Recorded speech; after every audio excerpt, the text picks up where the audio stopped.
Relo on me.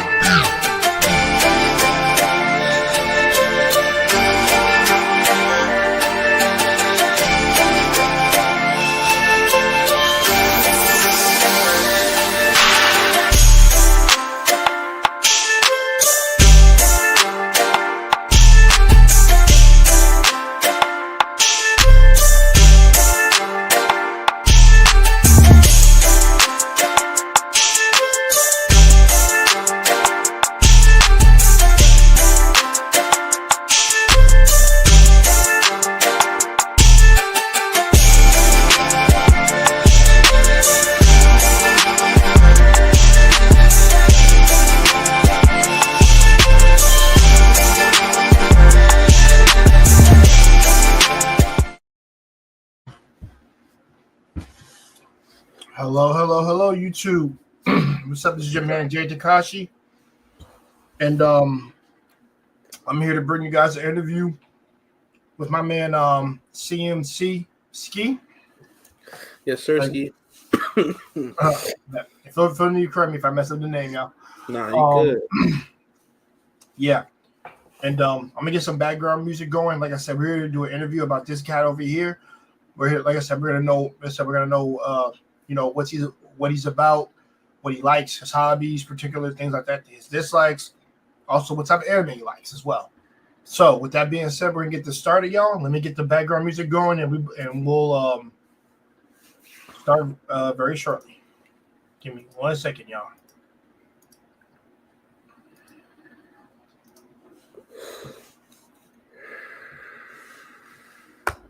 Since there's a brother around, we gotta have some jazz music because some jazz. It is what it is. You trying to stay smooth. Oh, I can cuss on him? Yeah, you can. Right, oh yeah, bro, this is unfiltered. I ain't got no rules. I just gotta make sure. Damn. Hold up. Wait a minute. Yeah, and by the way, guys, dedicate this shout out to my man Arello. If you want to get good music and instrumentals, go to Arello Beats on YouTube. He has he has music you can lease or buy. So be sure to check him out. I've been following him since 2009, since I was in college. All right. By all means, like I said, all music and properties go to him. I've just leased his music, things of that nature. But like I said, he's one of the best music content creators I've seen. With that being said, y'all, let's get into the interview. I killed this bitch, yo. I really killed this bitch. Yeah, I told you. There's a reason why I play this one all the time. Just to chill.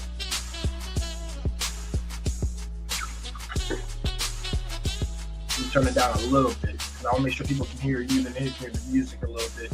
I can't tell what I sound like from your end, so I don't know if it's like. Oh no, you sound perfect. All right, bad. I just want to make sure. Yeah, just make sure the music doesn't overtake us. This is the mic I'm using. It's called balloon something or snowball. That's what it's called, snowball. Oh, okay. All right, my man. Like I said, just get close to. Like I said, just get as close as your mic as you can to it, and just make sure you speak right into it. You good, man? All right. My man CMC, I'll call you that for sure. Or CMC. That's cool. CMC cool. All right. CMC, bro. So, you have to tell us where you're from, but introduce yourself. All right. Well, my name is CMCSKI, aka Cameraman Chris. I am just a humble dude. I don't really want to get into too much drama, altercation, anything like that. I restated myself. I'm from Maryland. I don't know if you can hear it in the motherfucking accent and shit, but like, I be just really chilling, like just really vibing. I do make music and shit on the side, like, but I really just do it for me and my friends. I don't really like if it blow type of deal. Like, I'm not really trying to be famous or nothing like that. And I also enjoy just like music in general. So I play the drums. I play the keyboard or piano. I'm sorry, and like I'm trying to get into bass guitar and regular guitar. Like, I just want to play everything. Like, no cap. I really love the way instruments sound solo and together, and also like everybody play the game and shit. Well, I hope everybody watch anime. If you're not watching anime, you need to start watching anime. You can start some bullshit like fucking Dragon Ball, fucking Naruto. Start right there. Actually, nah. Start at like JJK. No cap. Start right there. My Hero Academia. Fucking. You like sports, Blue Lock, nigga? Come on, like you can't go wrong with them. Oh, this being not into that. If you really not into anime, like, but if you want to try some shit, you see what the hype is about. You could definitely Solo Leveling. Like, come on, bro, you would love that shit. Anybody, but yeah, nah.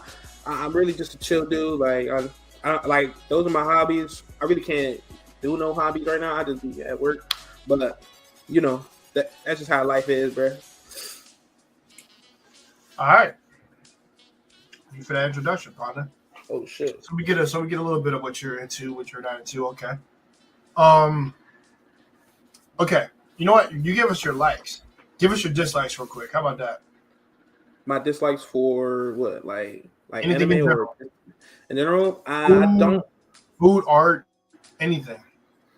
Movies. I don't like any of my steak, burger, fucking anything other than well done. If you fucking medium well, all that nasty red, bloody shit, you a savage, bro. Like you really back in your primitive ways, nigga. I'm not gonna lie. Like you worse than Africa. Let me try. So I'm terrible. Like yeah, you might be, but like, nigga, you like your motherfucking steak wet and shit. Yo, you wild. You a wild man. Why you like? You want your meat wet, bro? Like pause. Like nah. Like that's crazy. Nah. Well, let me combat that. Let me combat that a little bit. I'll say this. I do like medium well, and I like medium. But those are my things. You said medium. Medium is like red. Because here's the thing. I live in it because, like I said, because sometimes the body needs that particularly. Not raw, of course not. Because you'd be dead if you get raw. Well, or that are extremely really sick. I can promise you that. But like medium rare, medium, and then medium well, that's fine. Well done to me is like burnt. It's like you might as well be eating a thing straight of charcoal, in my opinion. But that's just my opinion. You spreading false rumors. Because the thing is, when you're eating, like, dude, I tell people this: when you're eating meat like that, I don't need to say pause for that because when you eat steak like that, now I don't need to pause that. No, I don't need to. When you're eating steak like that, you can't, like I said, it's tough on your teeth and your jaw. And the thing is, what you don't want is you having to keep digging through your teeth when you floss, when you do that half the time. What you want it to be, you don't want it to be tough and exterior. You want it to be tender and juicy. Because I've always said that before. When you're trying to have some chicken, it's got to be cooked all the way through, obviously. But guess what? You don't want dry chicken. Yeah. Like, bro, let's just say I had a friend member cook that one time. And I tell you, I spit that shit out. Because it was dry as hell. Yeah. That's new, and that's well done. That was chicken and a pork chop. That was a hell no. Well, you didn't eat it because it was dry? More currently. I haven't eaten them in 4 years. Gotta get that up. But you still eat bacon though, right? Whenever I can. But that's a little different because it's not big old fat pork shoulder. But but you know, just when it comes to things like that, you want to digest good food and not let it be tough on your throat or tough on your teeth. Because honestly, because eventually your teeth will deteriorate at one point. But you eating all that like well done shit will fuck up your teeth, like it will. And that's not a rumor because it's been shown, and I've looked up things of that where it said like you just eating that is not good for your teeth sometimes. Now, when you're younger, who gives a damn? But I promise you, when you get older, you're gonna want something tender and juicy on those gums to your teeth, so that your teeth can like pierce through it easily. And your canines are still there, and then also it'll go down easier. And also, like I said, the body needs those kind of enzymes in order to, protein to go throughout the entire body, so that you're good. Sometimes. Now, I'm not saying no. Hold on, no, to help you out. If you want to do medium rare, then they go from a well done to medium well or something like that, because at least there's not pink in it particularly, but it's still tender enough where it goes down. But because well done is like burnt. So that's why I said medium. It's not burnt. You can't stop saying that. That's spreading false narrative. Or I'll say this. Or hold on. Well, let me correct you. It's hard. Bro, but you don't eat a steak as the whole steak. You break the steak up into pieces. Like you slice it in pieces. Mm-hmm. Now, nigga, they make steak sauce. They make sauces specifically for steak. I know they make steak sauce. A1 steak sauce. I know. I do not like fucking regular ass, fucking Gordon Ramsay ass steak. Fucking salt, pepper, eat it like it's good. No, fuck me. That shit tastes like fucking outside. That shit does not taste like. Of course not on the steak. No, I mean I think that's blasphemy. Never heard of that. That's the first time I heard something. That's all like real high end restaurants season they meat. It's just salt, pepper, and then they use the garlic, rosemary, and butter technique, to base that drink. But even still, like, bro, I don't want my fucking steak to have fucking fluids in it. To me, that's just off-putting. Like it just made me think that I just ripped it off the back of this motherfucker and threw it on the fire real fast and tried to hurry up and eat it before I peeped it. Right. It just makes me I feel like that's one of the things that I hate. I also hate like when I ain't go like it's not a lot of things that I really hate. But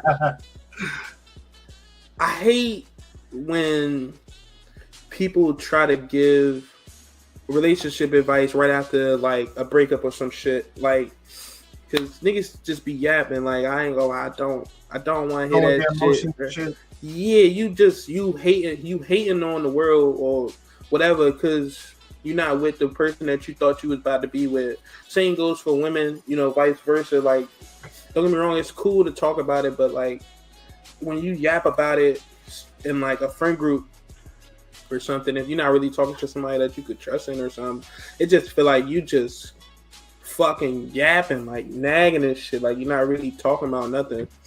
And I don't like short form conversation, so I don't like just sitting in like let's say if I'm just talking or I'm out in public and somebody tries to come to me and talk to me or whatever, just say whatever. Yo, bro, how long you been growing your dreads? Like, that's cool. Yeah, 8 years, bro. You know what I mean? Yeah. And then, like, but don't try to after I break off and go do my own thing.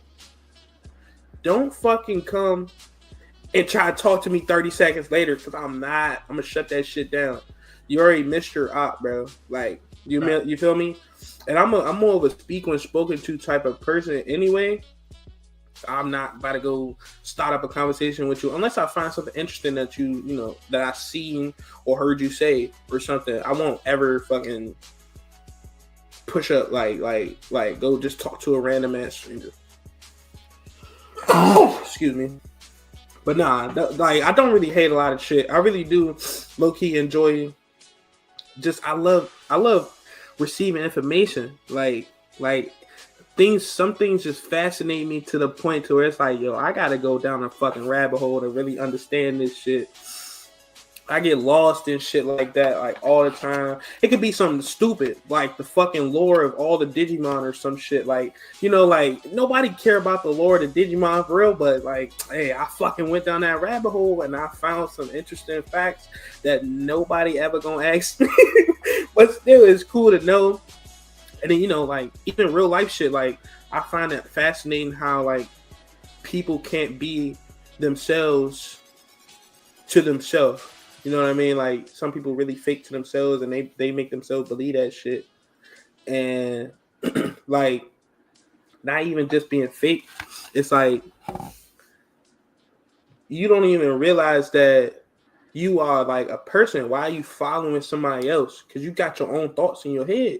Am I right or am I wrong? Like, everybody should have thoughts unless you fucking brain dead or fucking the other way. You know what I mean? Like, right. Like you got your own thoughts. You could be your own person. You don't gotta follow what somebody else already was doing. You could do what you want. You feel me? And I'm not saying everybody gotta be creative, and I know not everybody built the same, but all I'm saying is that this new era that we in, where niggas is just following what other people doing, it's kind of boring. Like, it's getting old fast, nigga. Like, it's shit old. I miss old TV, nigga. I miss waking up to cartoons and shit. Not really cartoons, but like, you know, nigga cutting on the motherfucking news in the morning and still not knowing that they fucking feed you bullshit. But like, I miss them days, nigga. We was chilling back then. Real shit. All right. Okay. So you got some likes and dislikes now that we got that a little bit, like a little bit icebreaker. I would say, so like I said, we know you. Like I said, you want to learn different instruments, things like that. Yeah. I'm gonna say this because let's get into some music stuff since you brought that up first.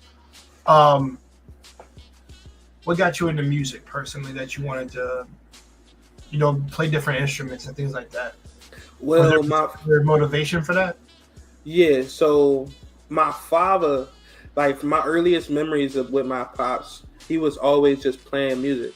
Like it'd be some good ass fucking music too, like some shit that my mom don't play because my mom really just cut the radio on type of songs.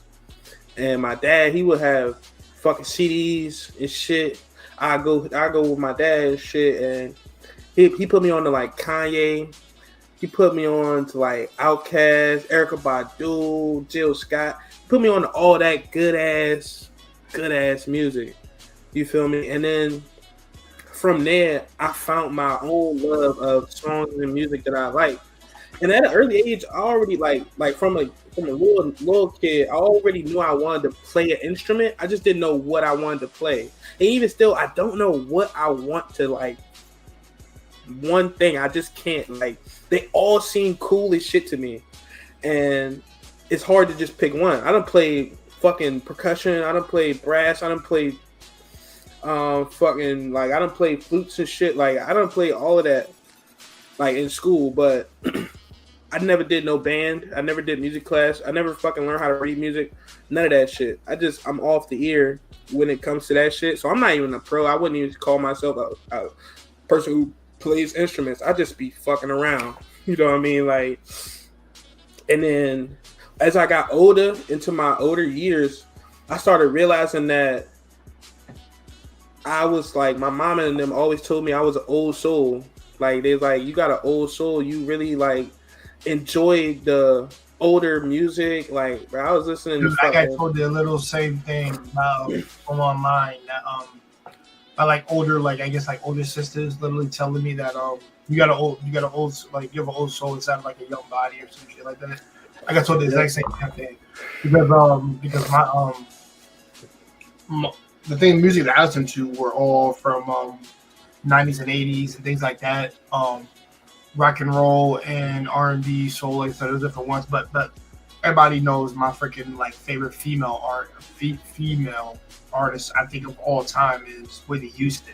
I think she's the goddess of you put her at your favorite woman performer singer ever to live. I think she was the best. I think she was the best. No, not was she the best, because Michael Jackson was the best. But I wouldn't put Michael Jackson as my best. Because remember, there's female and then there's males. I put her in a different category. She would be to me, I tell people, like I said, if there's like the face of like sisters, like the best single vocal sisters, she'd be the goddess.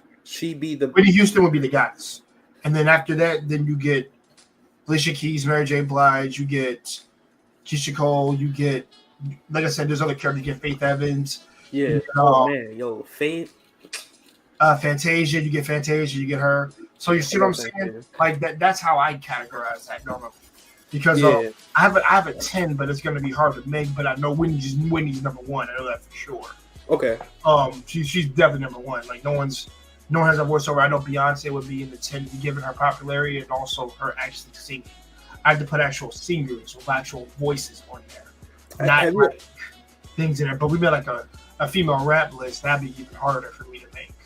But nah, that's not that hard because it's not a lot of good. There's not a whole lot of them, but at the same time, I'd have to listen to some of these newer ones, and I can tell you right now, I stopped listening to new age rap around. Actually, I'll say this: I stopped listening to rap a lot more right like after 2009, really like around 2013ish.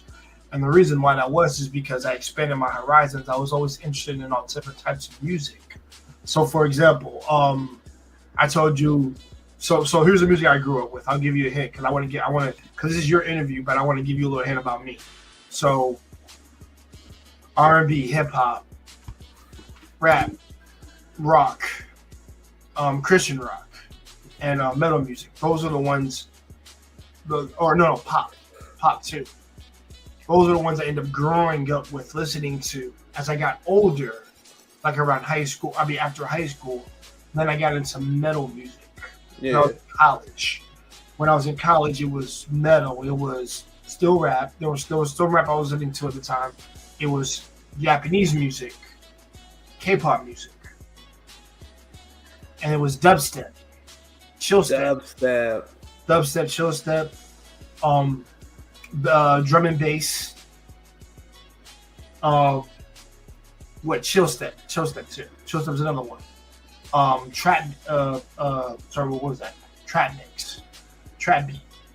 Those type ones. Like I listened to all of that when I was from a kid all the way up to like that. Like that's my collection at that point because I realized like Japanese have rock bands over there. They have R&B singers over there. The Japanese sisters know how to get down and sing. Like, bro, I got like the top 3 best artists on my damn list. If I made a Japanese sister singers list, like I can make that list. But I don't know like I don't know their names. I know who's in the top 5 because guess what? I didn't have to go to anime to hear them out first. I searched them myself. They're on my iPad, they're on my phone.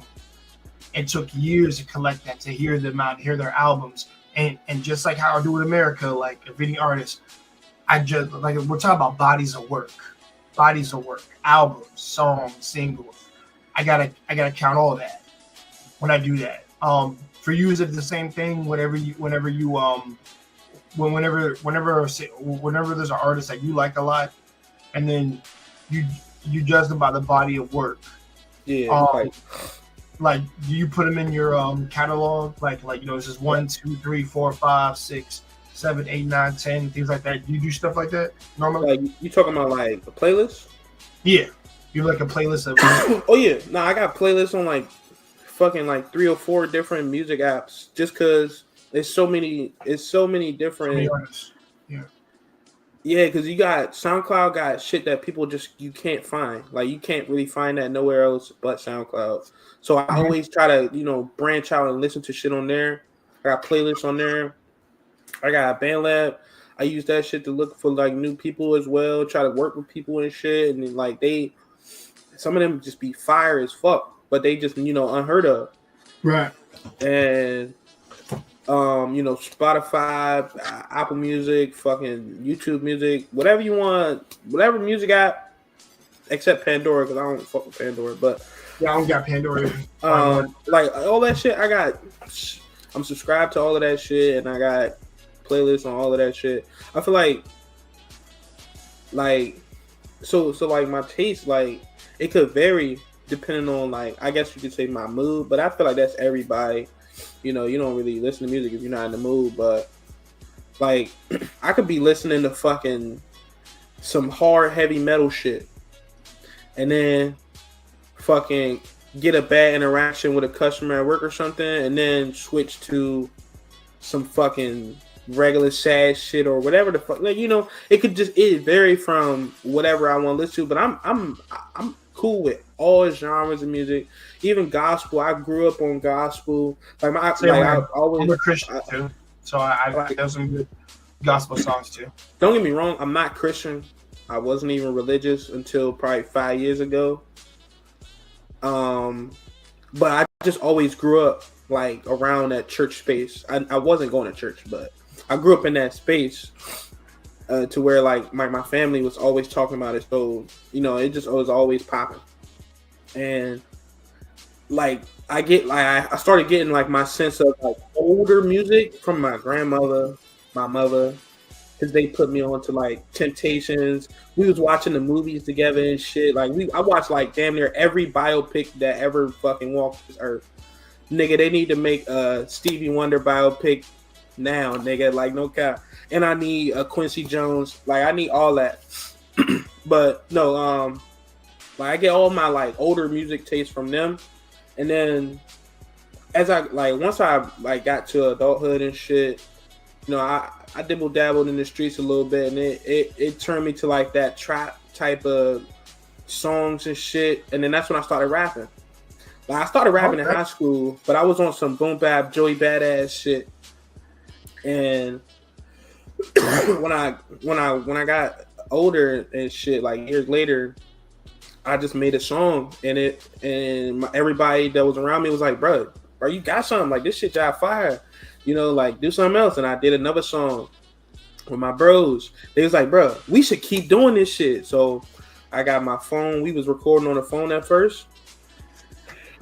And then right after the phone, we switched to, I got my computer, I got a mic, I got everything. We started working with other artists up in Maryland and shit. It was a lot of rappers that was coming to my crib like every other week.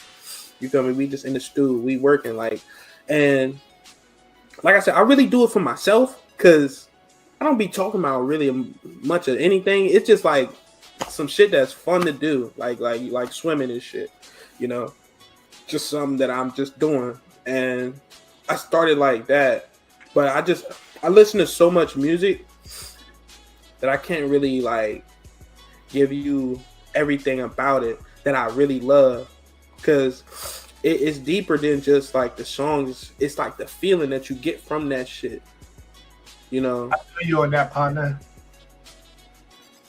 Like for me, there was a reason I wanted to study Japanese music. That was why I wanted to learn all these languages, particularly that language. You learn Japanese? Because Japanese. Because they really be feeling what they sing. Number one, whether it be an R&B, whether it be and rock, whether it be a pop, like it's so freaking like that, like they go in, like they put full on emotion into their actual music. And I realized I wasn't getting that with American music, at least so much, or at least with rap particularly, because rap really for me really fell off because it was like this trend to talk about the same thing over and over again, and I just wasn't feeling it. But there were certain artists that still like kind of stood out. So for example, 1 second. It's not. Sorry about that. One of my roommates just called me. But no, but so I'll say this. Like for example, I was a fan of the hip hop artists. I was a fan of rappers. Like I'll throw my rappers out here for you. So Biggie's one of my favorites. Tupac's one of my favorites. Nas was one of my favorites. Jay-Z was in there. And also somebody who I think is very underrated, but who still got it to this day, but you don't hear enough from him. Ludacris. Luda. Yo. He can make up his own verse, just like Jay-Z can. Hell yeah. And that's and if I had a top 10, I feel like I want to put Luda at 10 because that man, he has bodies, dude. He has collages and bodies of work that are still good that I went back and listened to a while ago. And I'll say this. I have to go back whenever I make like a top 10 list. I have to go back and make sure I listen to every one of these albums and I know what they sold, and also like, do I still feel the same thing that I felt when I listened to it? And I'm like, hell yeah, hell yeah, that's hard, bro. You got it. Life After Death, bro. I can listen to that over and over again. Hell yeah. Life After Death is one of my favorites, bro. Like, bro, one of my favorites songs is Hypnotized. Oh, I love it. Wait, what song? Hypnotized. Oh, yeah, bro. Yeah, Biggie. Can't you see this? That's an iconic track right there, bro. I love it. That's one of my favorite. That's one of my at least top 3 songs from them. But my number 1 is Juicy. I love that one. That's easily one of my favorites. Because I grew up listening to that track in my head when I was a kid. I'm like, what was that song? Da, da, da, da. I love that shit. I used to eat. Yo, that's my shit. He said, oh man, it was all a dream. That's my shit. One of my favorites. I understand. One of my favorites. Like, no cap, like, Outside of that music though, let's get to this anime. Look. Okay. All right, bro. You can do Look. that. But I'll say this on a final note. I'll tell cats out there. There's so much music out there that you don't know that you need to broaden your horizons. For example, no, not you. I'm talking about everybody who's hearing this interview.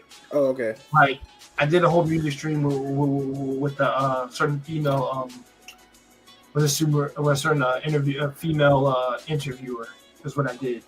And we're talking about rock, specifically rock and metal and things like that, because that's the music that I love to want to talk to her about, because she had her own band. She was her own. I think she was a vocalist, or she played a guitar, and I think she was a vocalist as well.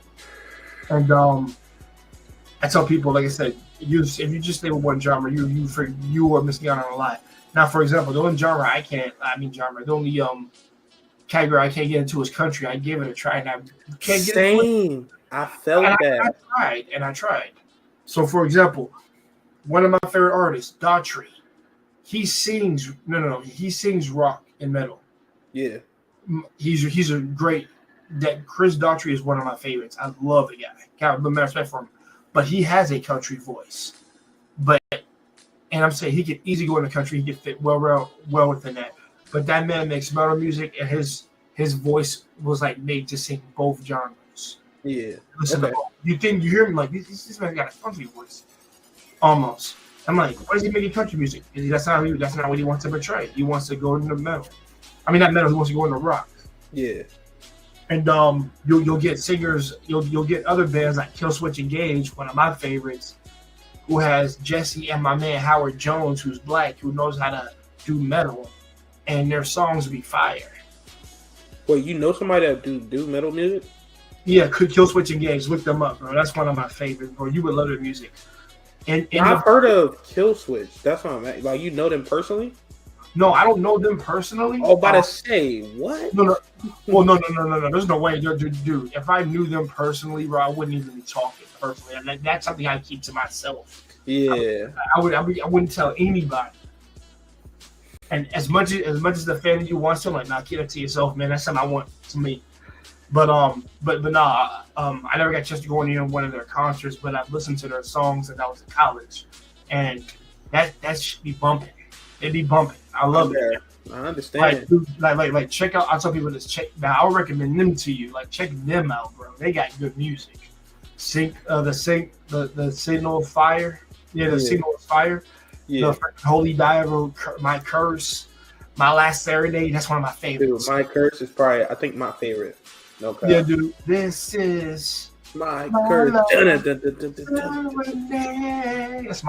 That's one of my favorites, bro. And of course, End of Heartache is fire. Like, the live version of that, bro. I go back and listen to that every 2 months. Listen to how fire it is. Getting that guitar solo is fire. But with that being said, bro, like you said, let's get into the anime talk, my partner. I'm gonna have to change the background again, but you know what? I'm gonna put the chicks in the background this time. Here we go. I don't normally do this, but hey, the waifus in the back. I got the waifus in the background, bro. I got you. Yeah, man, the quintuplets, bro. But in the freaking onesie though, bear outfit. I think that's kind of funny. Only my sister dressed like that. I'm talking about the one. I used to date a girl who used to wear onesies and shit. No, I said the onesie in there, like with the bear, when she has the bear on. Oh, with the hood on? That's how my little sister would wear. I'm like, so what? I said, so basically what I'm saying, you're my little sister. So I'm not attracted to you. Okay. But it's always cute to have a teddy bear in the lineup. I'll just say that. So you mentioned some anime earlier. I gotta know, what was your first anime you watched? My first ever quote-unquote technically anime was Dragon Ball Z. There we go. But I started as a kid. I was like probably 8, 9. It came on fucking Nicktoons, nigga, and me and my friend from up the street where I lived at, dude, he would come to my house knocking on my door at 8 in the morning. Yo, Dragon Ball is on.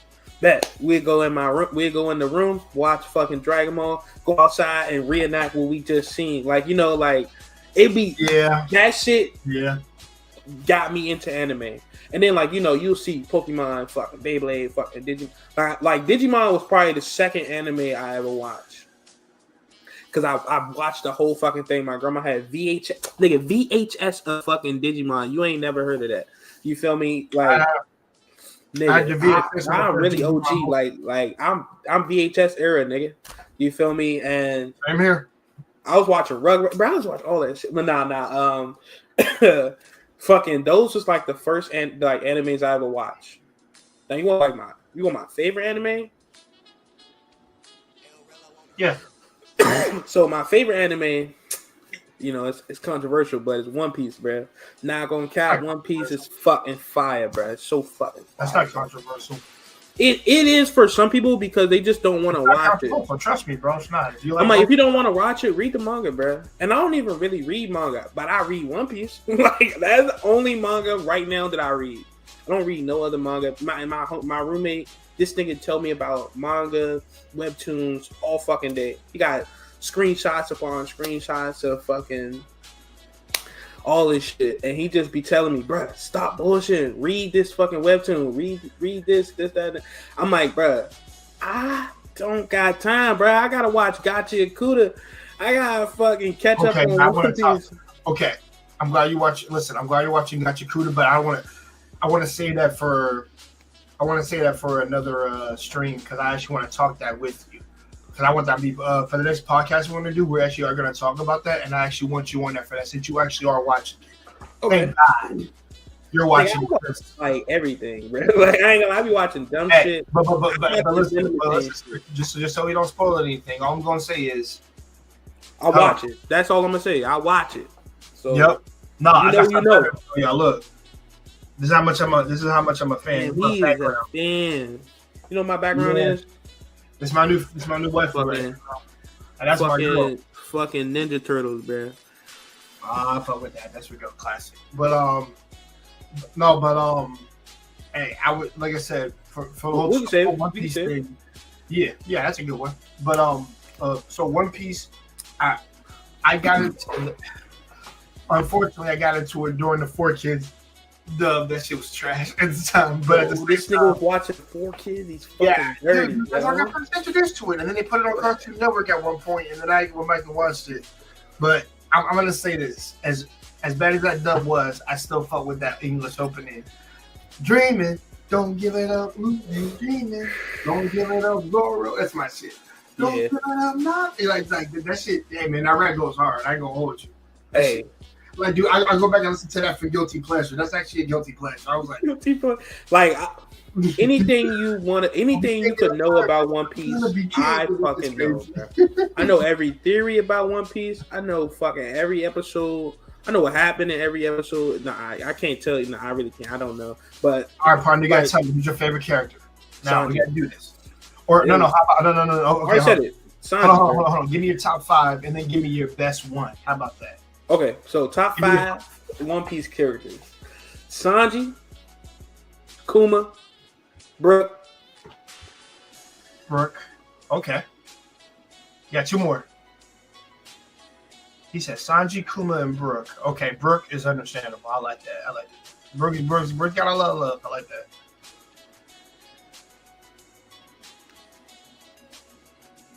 Katakuri. 4. Okay. The Mochi Man.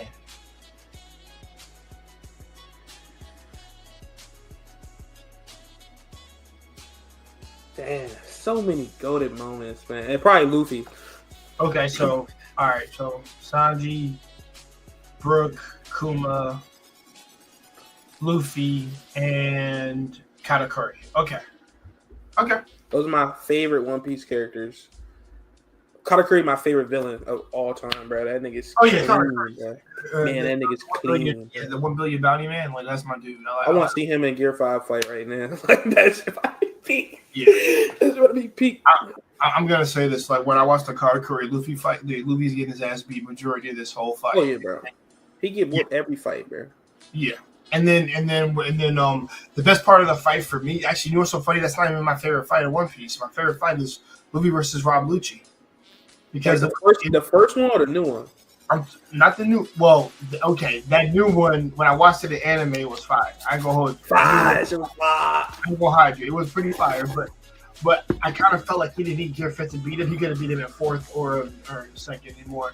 But all right. So from the anime though, to me he trolled Rob Lucci. Like it wasn't even close. But the first fight they had, I liked that one because they were more on the same level. Felt that. And it was the first time I ever saw the main character ever get pushed to his limits with that gear second. I love it. Just man, what? Man. Like that was a slugfest. Now I love every bit of that. Like I tell people that is the best fight in One Piece with Water 7, Enies Lobby. I mean, Water 7, Enies Lobby is like those two arcs in general are like the best. Yeah, because you get the coming into a new area type things. So then you find out the ship is quote unquote, hey, you need a new ship. This ship can't ship no more. Usopp getting swindled by Frankie and the Frankie party. Luffy and they're going there beating up the Frankie party. Yeah. And then the ship, the actual shipwrights and all of them, the people who part of the part B9. They're Robin's backstory. Dude, the fact that Luffy and Zoro punched through a freaking tsunami to get with the train, that is one of the best scenes. Dude, you want to talk about a badass moment? This Luffy swinging his arm. He says, "Okay, how many times?" And Zoro's like, "Okay."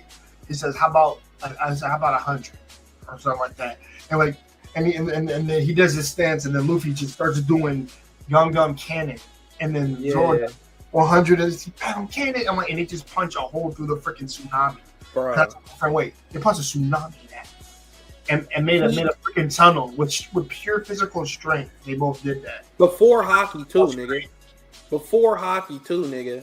Yeah. So it was one of the coolest. It was one of my coolest moments that I've seen. But also, nigga, the Usopp fight, bro. The Usopp and Luffy fight, dog. That alone makes Water 7. I should have brought that up. That's one of my favorite like serious moments in One Piece, and I'm just like, hey, as much as we shit on Usopp actually had a plan for Luffy. Like had he been anybody else on the Luffy, he probably would have won that. But probably, and that's the first time I've ever given Usopp his props. I'm like, because he's actually serious about something. He can actually be serious, and I'm like, thank you.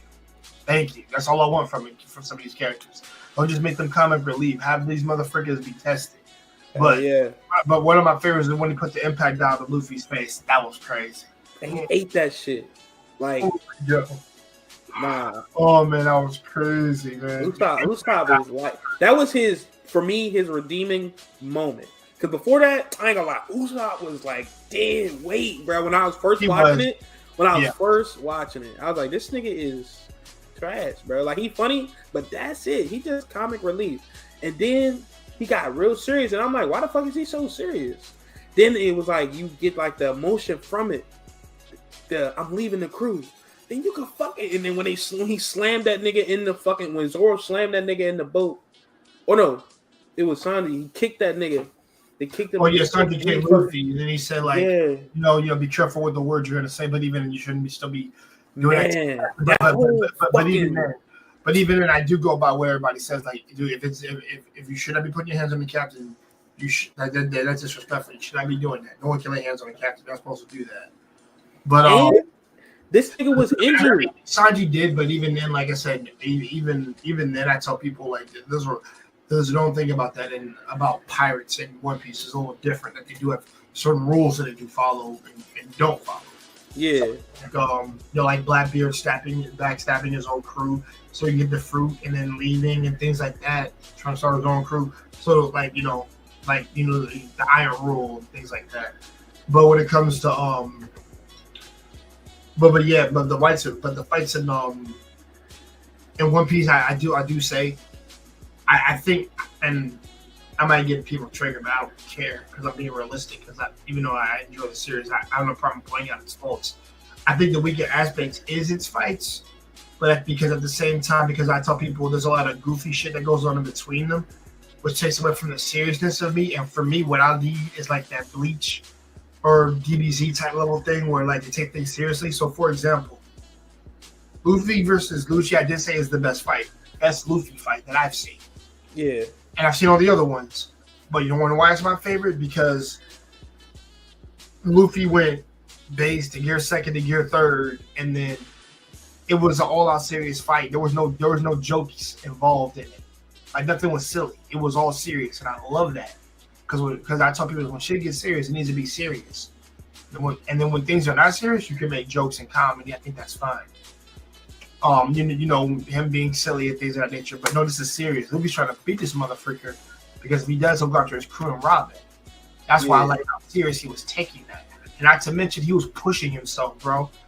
When he was, man, just the choreography, cinematography, so freaking amazing. Where freaking he does Jetto pistol at Lucy like skips in the air, and then he does Shigun, and then Luffy's just weaving, dodging, like dude, the cinematography is so amazing. That's why I said that's probably the best. Like Cat will be like the part of Katakuri versus Luffy that I like is Snake Man. Is the Snake Man part. Obviously, Snake Man versus Katakuri. That part of the fight I love because it's speed literally versus it's literally a Mochi Man versus a Rubber Man with his speed form, Snake Man. And he's going so fast he's ricocheting off. And Katakuri is such a freaking tank. He's a monster. I love him. And dude, he is such a beast with his observation haki. Which, by the way, one of my favorite scenes of that whole fight of Katakuri versus Luffy. I'll tell you this right now. It's when he clips him. Luffy clips him with the Black Mamba, and then he almost tilts, and then this nigga remains calm, and then uses observation haki, and then slithers out of that shit. And that was so good. That was so good. And it was so fast. It happened so fast. Mm-hmm. And then when he does the donut, he does the. By the way, I love that Katakuri watching Sonic the Hedgehog because he literally was on some freaking Sonic the Hedgehog shit with his donut form, and then he does like the buzz cut mochi out of it, which is so fire because he could do it so fast, and he could produce heat as well with like grill mochi. Yeah, bro, it is crazy the applications you can do with the mochi. But that is one of my favorite fights. I feel like my favorite fight is definitely probably. I would have said Luffy versus Kaido because that was such a fucking like if you take out everything else that happened throughout the like Onigashima, the whole everything else, and just focus on that fight. It was a good fight. Like it was a good fight, low key. Okay, how about this? Don't get me wrong, he was getting his ass beat. It was interesting. We'll do a top 10 One Piece fights. How about this? If I can think of what fights that I like, and you can think of fights that you won, I'll name one off, and then you name one off. So, for example, I actually like Zoro versus Mr. One because at the time, that was one of my favorites because Zoro literally had this. That's like the starting point of him getting stronger, and he's fighting this dude who's made of steel. And don't forget, Zoro was physically strong. He said he just couldn't cut the motherfucker. That's what that was at the time.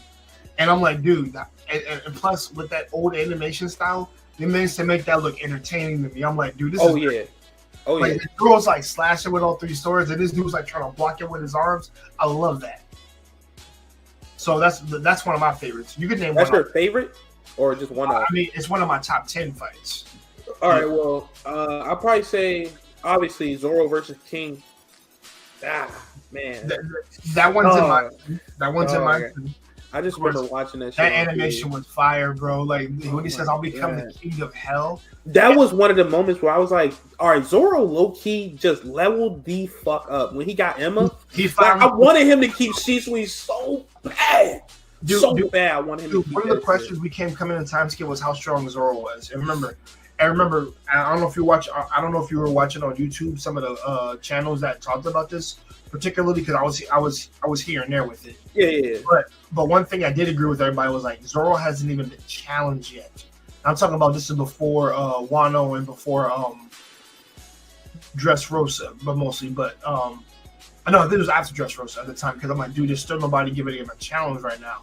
Yeah, true. And even though he cut the shit out of Pika and all that, that wasn't a fight. That's something he could have did. Yeah. But it was just like that's a sample of what he can do. Or when they were fighting the Kraken underwater, and they were in the personal sized bubbles. Which, by the way, that's still one of my favorite episodes. By the way, when the Monster Trio actually show what techniques they do underwater and things. Yeah. Now I'm gonna give Sanji some credit right here because I got a Sanji figurine up here. I got him in his Wano. I got Sanji back there too.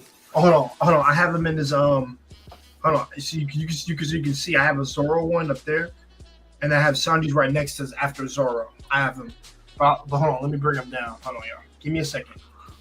Cause I gotta show this cat. Oh, this nigga really got some merch. He really got some merch.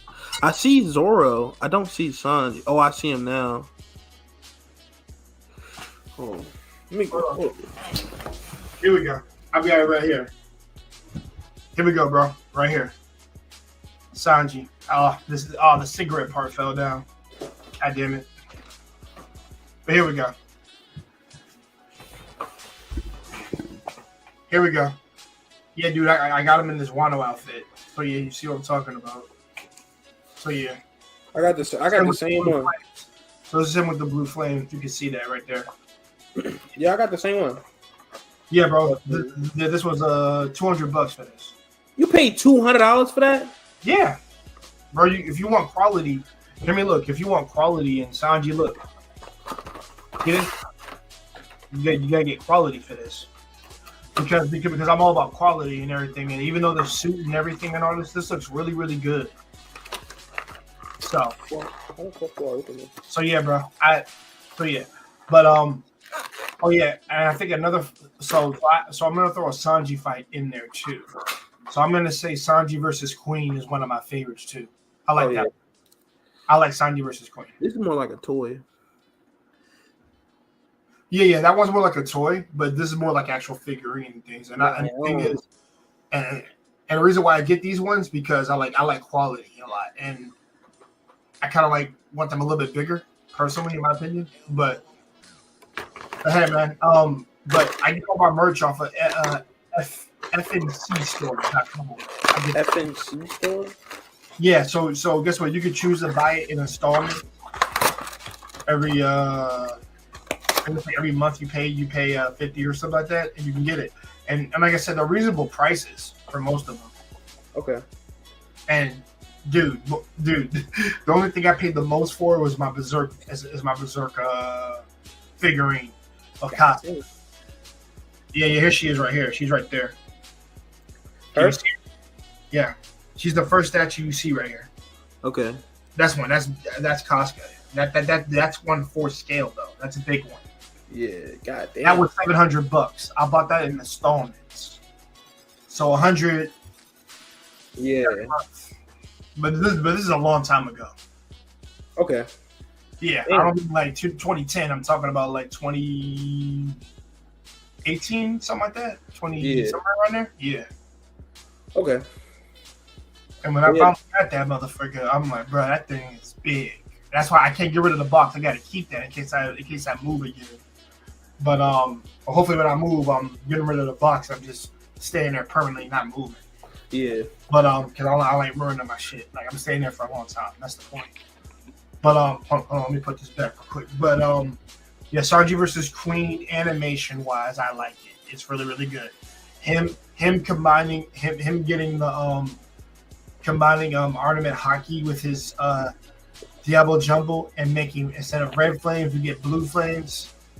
Yeah, hey man, I love it. Hey, it was clean. I would say another good fight was I'll say Luffy versus Enel.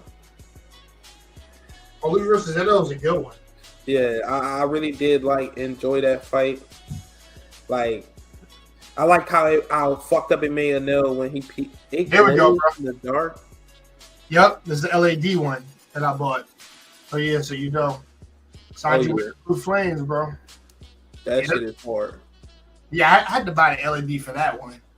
So yeah, that shit is hard. I ain't gonna lie, I gotta give me one of them, bro. Yeah, fucking that fight was solid from the, and then I love the creativity that Luffy had to bring out in order to beat him. Because even though he was, immune to his lightning, he fucking like still couldn't really hurt the nigga. You know what I mean? He didn't have Haki yet, and Adele is one of my favorite characters too. He'd probably be number 6, no cap, only because I know he coming back, bruh, and I can't fucking wait for him to come back. And like, dude, like, no cap, he was badass from start to finish. Like, even after he his fruit is really OP. And it's the whole be able to restart his own heart. I think it's pretty overpowered, in my opinion. Yeah, because that ability to come back like that is kind of ridiculous. Not only that, the nigga is smart. Like, he's smart. He really knows some shit.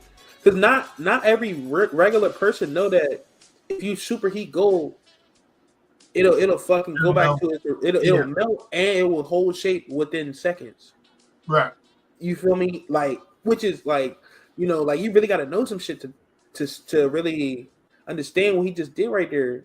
And then he got a Buddha form. Like, nigga, come on, bro. You can't tell me this nigga is not that nigga. Oh, bro, dude, his lightning blast are like Kamehameha blast. Is what I compare, because that L4 was like L4. I was like, bro, that was like a key blast, literally. But it looked like a Kamehameha blast to me. Like, literally, I'm like, bro, like, dude, like, yes, he has columns of lightning, things like that. So yeah, but yeah, I'll give you, Enos has a really cool fruit. In terms of, like I said, I think of another fight that I enjoy. So I do like Sanji versus Jayabor was a really good fight. I did like that one because Diablo. Yeah, when he first gets Diablo jumping, I love that one because it was literally fighting the wolf dude, which is, I think, is a better fighter than Kaku, obviously.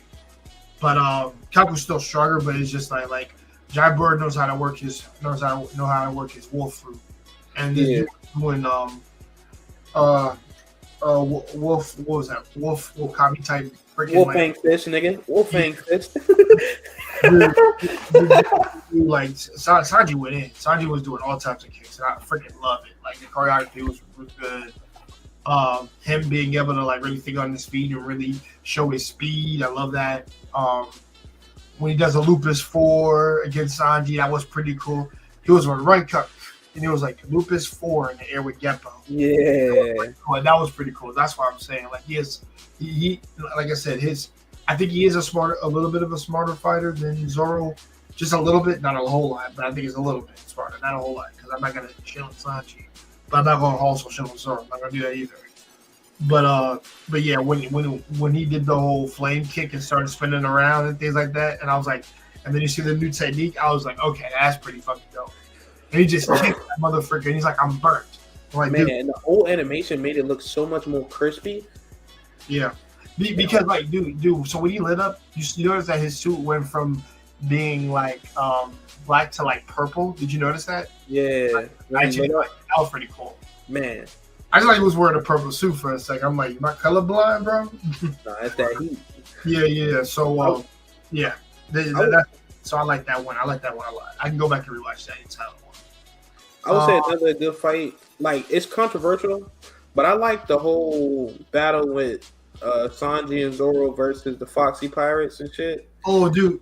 Okay. You know what's so funny? I that shit. It would be my top 10, but it'd be one of my favorite moments because Zoro had no swords, and Zoro was like throwing this 1,000-pound dude in the air. He said, "You freaking assholes!" And he did that for like 12 minutes. Wow. And then Sanji, one of my favorite moments is when Sanji does his antimatter kick. Hell yeah, antimatter kick. When he kicked that one dude, he was like, "Antimatter kick, of course." Yeah, that moment right there really made me a Sanji fan. Oh man, hilarious.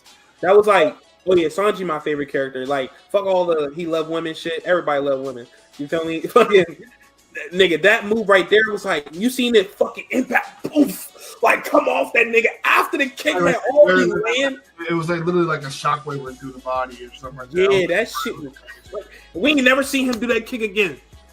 Yeah, it's still the most powerful kick, but I think So I like Sanji because his fighting style is different. Like he fights with his hands in his pockets, handstand spinning shit. I love like almost like capoeira style. I like it. That's one reason why I like Eddie Goro from Tekken because Eddie Goro has that has that capoeira style. Like though he's Brazilian and he has that style, and I freaking love it. That's what Sanji. What's that nigga name in Tekken? The grappler nigga. Grapple Dragunov. I'm more of a Dragunov. Dragunov, yeah. I think that guy. but yeah, I mean, like I said, One Piece fights particularly, like I said, are really really good. And sometimes, and like I said, I said they're not the most appealing. I said without context, they're not the most appealing, but you need context in order for that fight to be good, in my opinion. But like I said, they're not be the best ones, but they're entertaining. I'll say they're entertaining at the very least. Yeah. I'm trying to think of other fights, particularly. So one that I did, I wish we got the anime kind of gave you a little bit extra than the manga did, but Sabo versus Fujitora.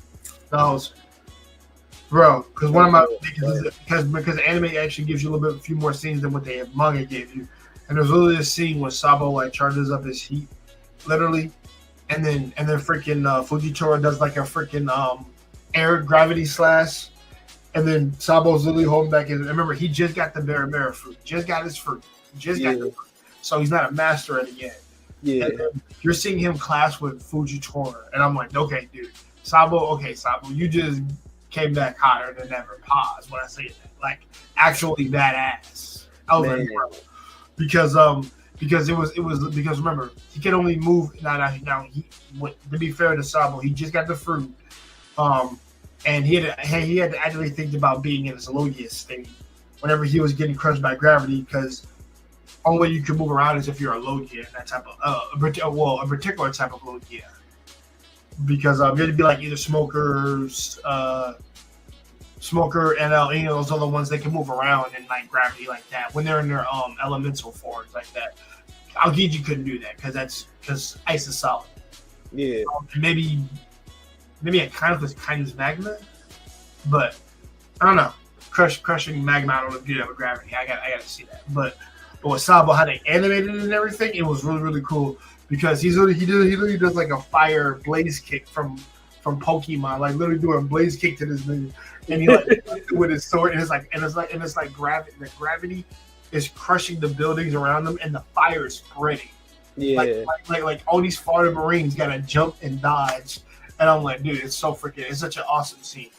I just wish we get full on more fights with characters that are not Luffy and Zoro. Because me personally, I'm a Sabo fanboy. Like I'm a major Sabo fanboy because Sabo was one of my favorite characters introduced. Like the fact that he's an ornament hockey user or hockey master in general, and then he got Aces fruit on top of it. I was like, okay, bro. Because guess what? People really want to see the flame fruit basically get the revenge against a magma fruit. People really want to see that, and I think Sabo versus Akainu will happen because people theorize Luffy starts it, but Sabo intervenes and finishes it. It could be because he needs to do that. Because like I said, because it should be like a top 10, not top 10, a top 5 series end of series fight. Everybody wants to see. And the only way I can see Sabo winning is with his awakening. That's like I think he needs to be able to beat him. Like if he actually has the power of the sun or something like that, like his awakening is like that of the sun, something like Yamamoto from Bleach or something like that, then he can win. I mean, something to help him. He like Ace did. I don't want it to be like fire, just kind of generic. But like I don't think the flame fruit is like at that awakening stage. Like if it awakens, it could be so much better. But we haven't even seen one Logia we haven't seen one awaken yet. Okay, CMC, let me ask you a question because I want you to talk a little bit more than me right now because I want to test you. Now let me ask you: do you think what you saw from Akainu and Aokiji, what they did at Punk Hazard, do you think that might be an indication of what Awakening Logias might be able to do? Terraform the island? No. Only because Aokiji he froze half of Marineford when he was there. He froze all that shit. This nigga literally rides on the ocean on a bicycle, bro. This nigga's badass. But it's like, I wouldn't say it's awakened yet because it's still just ice. You get what I mean? You can't awaken to just more ice. But there has to be a purpose for the awakening. Okay.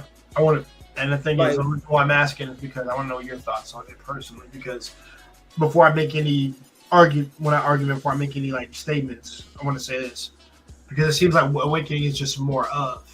And the thing is, all the mythical Zoans, particularly, aren't like regular Zoan awakenings. Regular Zoans just means you go into a rage state or something like that, you get more strength, which is chopper and all that. But mythical Zoans that are based on gods or something like that. So, for example, Marco is the Phoenix. Yeah. I would assume he'd be able to die once and be able to come back. Yeah, that's when he awakened. That's why I would say he will awaken. I said I would assume that's what that fruit does. Hence, I mean, if you go to one of my streams, I think me, my brother, and Mantra, one of my guys we're close with, he's an anime fan as well. We're talking about what 3 fruits we want, and I picked Kuma's, Marco's, and Kizaru's. Those are the 3 fruits I would want in conjunction from different categories: Paramecia, Logia, and Zoe. Those are the 3 fruits that you want? I would want, yeah. If I could pick, I'm picking. You can only pick 3. No, you can only pick 1 from each category. That's what we did. Okay, if I'm gonna go Zoan, I'm picking Luffy shit. No cap, I'm picking that shit, bro. Okay.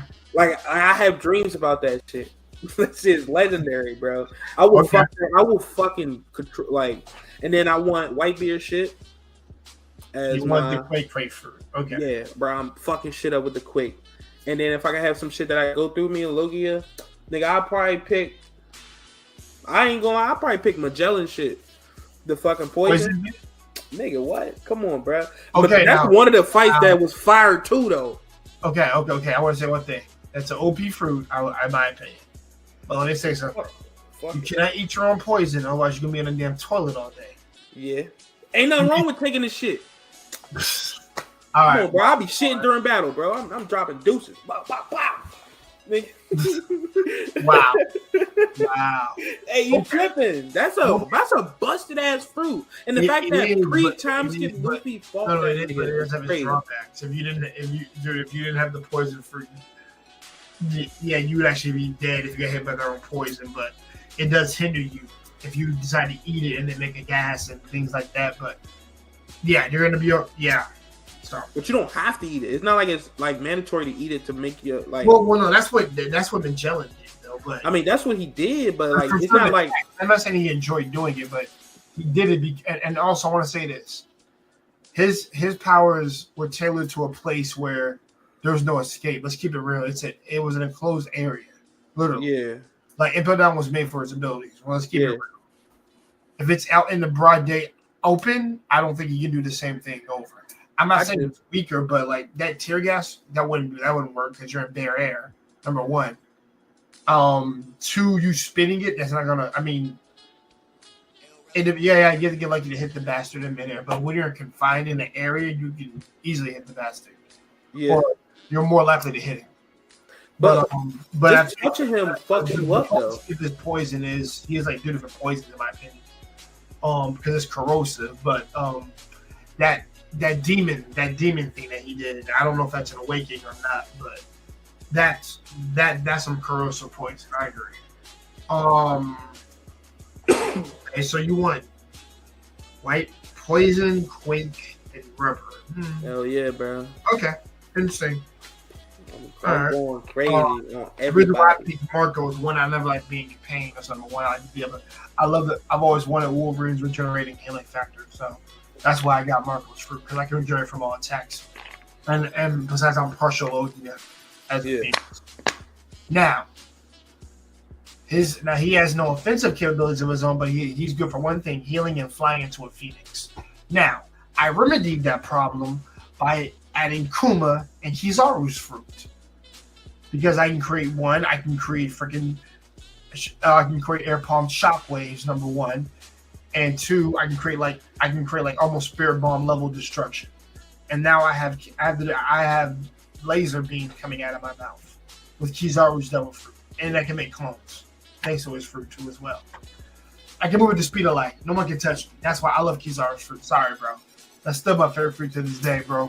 What he did to the supernovas, bro, that's still one of my favorite scenes. Hey, You can't, dude. you can't lie. That nigga's clean, bro. He's clean, bro. And the thing is, he just has no drive. But he's because I love the contrast that he has a slow personality, but he has a ridiculously OP fruit. Like he's really fast. Like I said, he's always been shown to be a character to do things incredibly slowly. He even talks slow. Yeah. But then, like, it just shoots him. So yeah. But Luffy versus Kizaru is a good fight. I like that one. That's a really good one. Man, that was. A new one in the anime? Yes, he's one of my favorites. Like it. Like anime wise, so good. Kizaru literally slides off the air and does his freaking Magatama blast. It's so freaking fire. And then he makes the clones and stuff. So good, man. Kizaru's clean. So yeah, and I like him more than Aokiji and Kizaru, actually. And Aokiji's a close second, but I just like Kizaru's. I like being the speed of light. I just love it. And being able to take damage and then reconstruct your body when Apu does his like little scratch attack, he was able to regenerate from his legs, his lower torso, and then come back. I was like, that was ridiculous. Bro, Scratchman is like one of my favorite underrated characters for sure. Scratchman Apu? Fuck yeah. Like I feel like he's just so interesting. Like, cause he don't really get used, but like when you see him on screen, he caused a little bit of ruckus. Like, you know what I mean? Like he's cool. He's like he was cooler kid for me when I first seen him. Oh, okay. Oh, like you mean when Kizaru was standing up there and he was just doing his little beats and shit. That shit was cool. He was like, yo, yo, that shit's fire. Like he cool, but he a sick ass nigga. You know he a little sick ass nigga, but he not part of the bigger scheme. We're not worried about him. Of course, but he was like, here we go. But I would say like, all right, for my final fight, so we can wrap One Piece up because we've been talking about One Piece for a second. Oh yeah. I'll say my last fight that I'll say is just so good. It's Garp versus Kizaru. That shit, man. Wait, Garp versus Kizaru?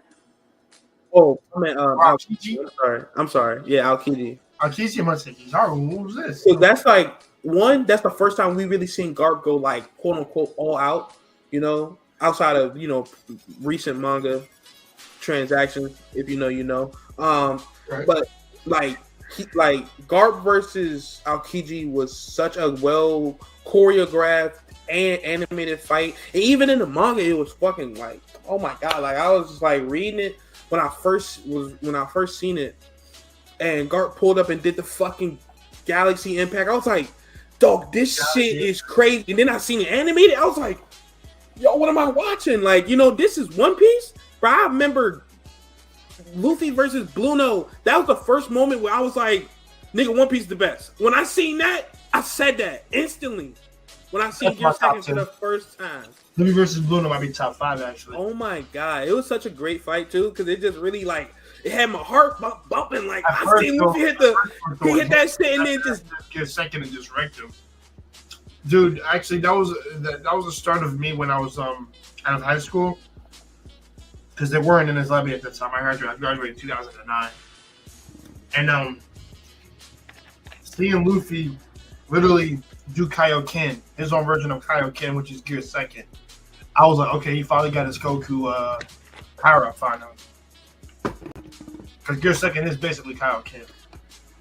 It looked like it, but nah, I wouldn't call it Kaioken. No, I would call it Kaioken because it's like the first power he gets because it's not him going Super Saiyan, obviously. Fucking shit.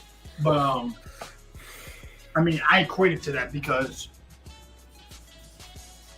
yes, it's pink, and he has steam to it, but you have to make it look different than Kaioken. But it is an increase in power, and Kaioken is that. and it did have consequences when he first used it, because it's the same thing. He says my body isn't ready to keep up what I'm able to do, which means there's some effects to it because he couldn't move his body afterwards. That's why I compared it to Kaioken, because he kept using it a lot, and that's what happens with Goku. Goku uses it a lot, puts a lot of tax on his body, and he can't be able to. He might just be able to move, but he's damaged. He can't do it anymore. That's why I compared it to that. Of course, now we don't see that weakness anymore. No, I mean, but we still do though, because it still was like. Gear second, he's not exhausted anymore. Because mostly whenever he does Gear fifth, it's like his whole face wrinkly and shit. Oh, he like there's a massive drawback to that. But it's not though, because he could bounce back from it just by eating food, which is some amazing fucking like writing. He like that for a while. I mean, yeah, if there's no food, like he's fucked, but like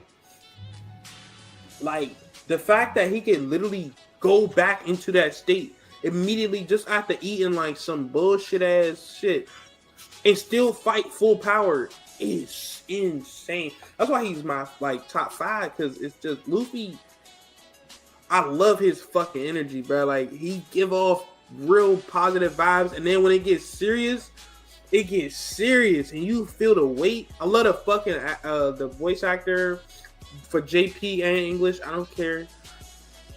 I don't like JP on Onigashima though. That shit was so fucking bad. I said JP. I mean English and Onigashima was horrible. Actually, I'll be honest. I don't. Maybe I don't know, because I know Luffy's a kid, but I actually don't like the dub for One Piece. I just I like the Japanese. I prefer it just because they sound like how they're supposed to sound. But I would say like Japanese. I hate to insult you. I hate to insult anybody who watches the dub, but for me, Luffy sounds like a retarded kid, even though he is a kid. That's legit his whole shtick. It is, but it's just I just don't. I guess I don't like how it sounds. That's just my thing.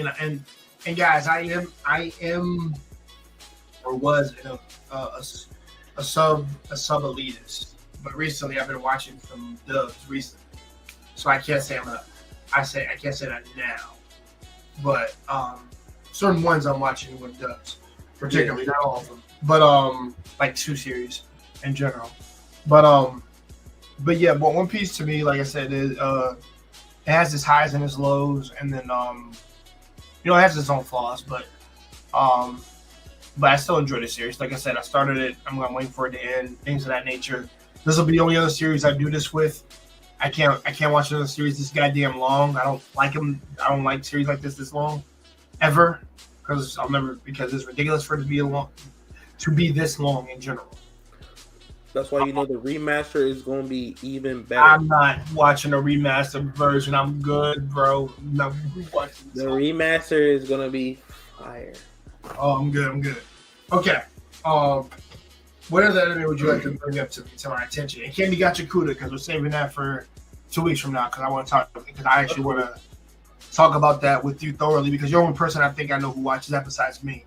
And all the other guys haven't had a chance to see it, or they're too lazy to watch it, in my opinion. And I'm gonna start saying they're lazy. I understand. Yeah. So I'll say I'll just talk about a couple anime, so we don't, stay on one for too long. People on One Piece for like an hour. But I'll say an anime that I got put onto at an early age was Naruto. My dad is like the biggest Naruto fan that I know. Next to my friend, and he was just telling me, he's like, yeah, just try it, just watch it, because I was watching Dragon Ball. I was still watching Dragon Ball and like Digimon and shit. Like I was been watching every season of Digimon, like no cap. And he's like, watch Naruto, and I started Naruto, and I started it in like middle school, like early middle school. No. Nigga, I started that shit in like 5th grade. Like 5th grade, I started my Naruto. And I watched it all the way up to Shippuden. Once Shippuden started, like for me, I stopped watching it. Like I just stopped watching it because I had moved on to like Bleach and One Piece. Because I watched Bleach before One Piece, and like Bleach was so fucking phenomenal for me. Like I love put some love on Bleach. Shout out to him, man. Waco Mundo, like that whole arc when he first went to Waco Mundo. No, when he went to fight the Arancars, that first arc, dog, man, I was falling in love. I love the fucking Hollow Mask. It was so good. I was like, nigga, this shit's fire. Told you, the Bleach fans out there, told you you go get some respect and love, man. Told you, man. Bleach that's my friend's favorite anime too. My friend Corey, he fucking love Bleach. That's his shout out to your friend Corey, man. You got good taste. Yeah, we work with Corey. No, he stopped. Then like other animes like, oh damn, I just lost my train of thought. Fucking damn. Now like all of the OG animes I was starting on, and then as the years go on, you start watching new shit. And after One Piece, I started just watching whatever I could get my hands on. Fucking Shield Hero, whatever was out. I remember when Black Clover first came out, bro, I was watching the fuck out Black Clover. Black Clover actually surprised me. I won't lie. Like in terms that I watched it, or in terms of me, I was surprised that it came into its own story and then actually managed to get out of that whole Naruto Bleach thing when I got to it, because it was hard to get in a little bit at the first 5 to 10 episodes. Because I told my friends that it was a blatant Naruto Bleach knockoff. Like I thought I was reading the first chapters of Naruto. Excuse me. So yeah, and I want to be fucking like Magic Hair. Like, god damn, that's so like Naruto. God damn. And then when it finally got into its own like story and things later on, I was like, okay, thank God, we're getting somewhere. Okay. Yeah. So so it had a slow start, but I understand. Yeah, but it did get better for me. After that, then I started watching like Hitman Reborn. I started going back to like older shit. So I ain't gonna lie, I actually went and watched every Hitman Reborn episode, which is fucking painful, especially the first like season into the second season. Bro, I think it was in the boxes for 20 episodes. I was like, dude, bro, like every episode was pissing me off. I was like, bro, this is like she originally intended to be a gag series originally. Yeah, I remember a woman made that series, and like Keep It Real, Reborn is just hard to get into at first. It really was. Like you got to start at like right before the Succession War. But the thing is, I wouldn't tell them like to skip anything if you got unless it's filler. Until you get to the actual story, and I'm like, and like the first 20 feels like fucking filler. I was like, come on, guys. I think you run around in these boxes and shit, getting shot by a baby and shit. Because I remember one of the things I would always use to describe Never Born was generic at some point, but there were things that I liked and things I did not like. So, for example, I'll say this: it suffers from their main character not being good. That he needs to take courage pills for Christ's sakes. I couldn't deal with that. I was like, nigga, you are taking pills to try to be bad. Like, no. I took points off the rip. And the fact that you're bitching that you don't want to be the boss and shit like that, but whatever. Hey. And then second thing, okay, so here's one good thing. He has like 3 characters that I think that are worth me liking. 1, Hibari Kyoya. 2, Bakura. 3, Yamamoto Takashi. Those are the only 3 that I like. You don't like nobody else? Villains wise, Zanzis and Byakuran are like their best. Byakuran was fucking bad. So for example, I want to say this: they did my man Byakuran dirty. Like for example, no, hell fuck no. This dude, like had the knowledge from different parallel universes and things like that. That would make him so dangerous. And he was able to accumulate people who were able to slaughter villages for him to be part of his real 6 funeral race, which I thought they all did. They all did look pretty cool for the most part. pretty solid. The dude who was like bathing in the freaking volcano, that motherfucker Zakuro, he was cool. Yeah.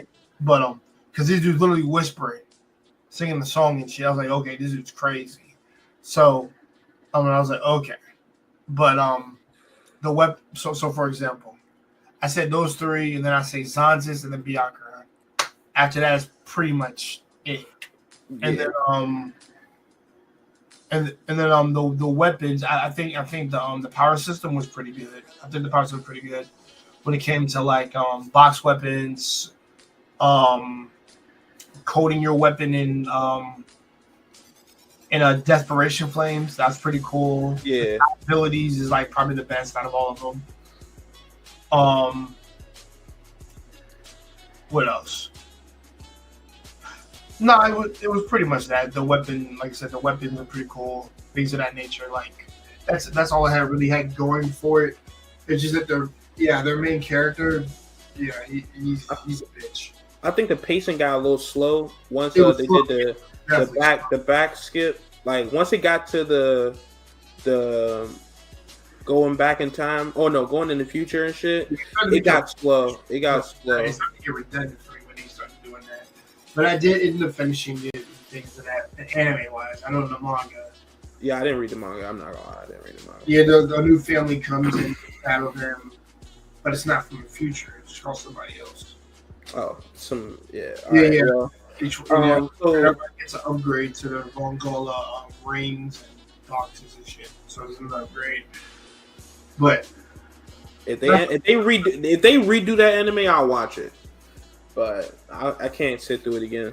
After that, like I just recently watched Full Metal Alchemist. I ain't gonna lie, it's probably one of my top 5 now. Like Brotherhood or the original? Brotherhood, because I didn't watch the original. Nice. I binge watched it while I was at work, just driving around and shit, and it was it was so good that I didn't want to watch it unless I was at work because I knew I was going to finish it. And my friend been telling me for years to watch Full Metal, and I was just like, man, that shit was boring.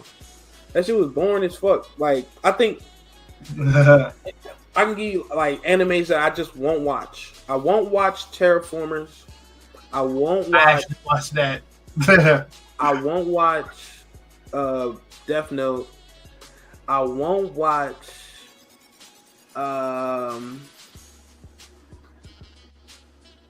it's like it's in my fucking notes, like my thing. Like any old Yu Yu Hakusho, I can't watch it like because it's just too old. It's just too old. Okay. Oh, okay. CMC, I gotta help you out with that. I'm because Yu Yu Hakusho is my number one favorite anime of all time. And yes, it's my number one. To me, it shits on DBZ, and it's better than One Piece for me. The reason why is because the characters and the cast are so much better than the One Piece cast, at least for me, in terms of pacing, story, and fights. Fights are fucking amazing. Especially near the very end when we get like a DBZ level fight. Oh, I'm telling you, they just need to I've had 2 to 3 DBZ level fights, honestly, but the character progression of the main character is amazing from where he started to the end. His fights are amazing. Him and his romance with his childhood sweetheart, that's really good. Kurama being Yoko Kurama, that's fucking dope. Yeah, Hiei being he is amazing. Which is a better version of a cheetah, in my opinion, because he actually gets W's. Yeah. He only has really one L. Like, it wouldn't be technical. He only has one L, and that he lost to. I'm trying to remember who he lost to, but well, really two. Yusuke at the beginning, and then that one dude. But then that's Sensui though. He lost to Sensui. He only got 2 L's. Vegeta got like 1,000 L's from Frieza, Cell, Majin Buu. Like so you see what I'm saying? So like, don't hate on Vegeta. He wanted them. Even though Yamcha's my favorite in Dragon Ball. Well, you're a Yamcha fan? Oh, bro. Man, Yamcha is my dude, bro. I swear to God. It's so crazy. I've never run into a Yamcha fan besides my college buddy, Brett. He likes Yamcha. He likes the side characters. Yeah, Yamcha and Tien, bro. My two. Like I play them niggas. Those are my main two characters I play in Sparking Zero. If I ever whoop a nigga on there, I'm running the Yamcha. But like another anime I won't watch is like Cowboy Bebop. The Real Fall. I won't watch it. I won't watch no Evangelion, no fucking Gundam. I won't watch it. It's just not my taste. I don't like giant robots. That shit is kind of, except Gurren Lagann. I did watch Gurren Lagann. That shit was peak. Like, did you watch Kill la Kill? Huh? Did you watch Kill la Kill? I did watch Kill la Kill. Oh my god, this all shit that I watched when I was a kid, bruh. Kill la Kill, fucking. I was watching Tokyo Ghoul. I was watching fucking Tokyo Ghoul. There we go. I was watching fucking fuck. Kill la Kill, Akame ga Kill, Dororo, fucking JoJo, fucking damn, I'm trying to think of all of them that I've seen like around that time. I was watching so much shit at once. It's a lot more, but it'll come to mind later. But like, it's a lot that I just it's like a lot of the older shit and that mech shit. I won't try to get into. It's just not my genre of like what I want to look at. But I will watch some dumb shit like fucking I watch a lot of isekai, especially now because it's just nothing on, and we get one episode a fucking week, bro. Like that shit's ass. But a lot of the isekai shit be cool. It'd be cool, some cool watch shit, you know. Reincarnated as Slime is one of my favorites, bro. Oh, Slime is peak. Slime fucking. Bro, Rimuru was my boy. Like he's in my top 3, or at least my top 2 favorite character of all time. Like Yusuke be number 1, and then he'd be next right after. Like that's one of my favorites. Man. Yo, like, so, cause they killing these animes. Like they did kill him. Oh yeah, by the way, he's right behind me, right there. He's like the last one on right here. That's Rimuru right over there. I know you can't see. Oh, the poster, I see it. Yeah, but that's one of the ones where he wears his demon form, black coat and everything, when he's sitting on the chair and stuff. So yeah, I got that, bro. Clean. Yep. Excuse me. So it's like what was I saying? Fuck. A lot of the stuff that I was watching around that time, it was just like it really shapes you like into like what you like enjoy. You know, you find new music from openings and endings and cutscenes or whatever the fuck, and then you get the weight of those stories. Oh, I was talking about killing anime. All right, so you know how they like killed SAO because first season of SAO was fucking fire. You're the first person I know that talks about SAO in a positive light. Like it, but I'm not though, because the first season was good. Everything else was trash. Or the second season was fine. It was fine. Because we go by the first season is just them being trapped in the game and then them managing to get out, and then they go to Elfheim, which nobody likes that one. That was in season 2. By the way, I want to say this. I want to say something. Unpopular opinion, but I don't give a shit. I would smash the shit out of Kirito's cousin, Sugu, Hulifa. Yeah, that's his cousin. Hot as hell. She's hot as hell to me. In real life or in the game? In the game, in both. if I'm a character in an anime and I'm like, what, 16, some shit? Yeah, I'm smashing Sugu. That's my girlfriend. That's my girl. Wife. That. Okay. Sorry, bro. Like she has. Let's just keep it real. She fills out in all the right places. To her personality, I fuck with it. Like it's not toxic at all. But also, I also got a thing for Senon as well. Senon in that gun gale outfit is sexy as ever. I can't do like petite women. They just turn me away. I don't know. Well, for her, she has blue hair and blue eyes in the game, and I'm like, I'm a sucker for girls with short hair. I'm a sucker for girls with a shotgun. I'm a sucker for like a sexy ass outfit like that, but she's still badass at the same time. Yeah. So like I've always liked those two over Suna any day of the week because they're pretty cool. Like they are who they are, and I'm not shitting on Suna. I think she's fine. But you sound like a hater. I'm not a hater. I think she's beautiful and nice. But yeah, no, they. But I ain't about to listen. I ain't about to ride the coattails of all these freaking Asuna fanboys. Okay, No, I'm not. I need to do that. I think, and like I said, she's a nice girl with a nice personality. I think that's good. That's good and all. But guess what? If I'm married in the game, I'm married to the game. I ain't married to her in real life. I'm gonna hold you real on that. Unless she people in games can like put on a fake persona how they really are, and then guess what? In real life, they're actual piece of shit. So that's why I said I wouldn't be so quick to marry in the game. I wouldn't do it in general, but like, I would love to get fucking stuck in the game for a fucking year and some change. Hell yeah! I ain't gonna lie, dude. If it was like Matrix, where like I retain everything, the skills that I learned in there, I could use in the real world, I wouldn't mind that because it's Matrix. Like where kung fu like you do in there, like Neo did, and then you just know how to use it. Like bro, I will fucking go. Which, by the way, is better than paying bills. That would be a major cheat code in real life. I won't gonna lie. You don't have to learn 5 years of training. You just download it and you know it all at that point. I would love that. But like Batman, you suck, bro. I can just download all that shit and you're done. Don't matter. He's cheese tier. But for you talk about SAO. So for me, the best season of SAO to me is like the last fewer seasons. So for example, I'm talking about the underworld, the underworld type thing they did with the whole for the Sword Academy, to him losing himself, and then to them being in that war with this shit. That was fire. I can't say. I'm like, dude, this shit is really, really. That is when it's like that's peak writing to me. Like it's really, really good.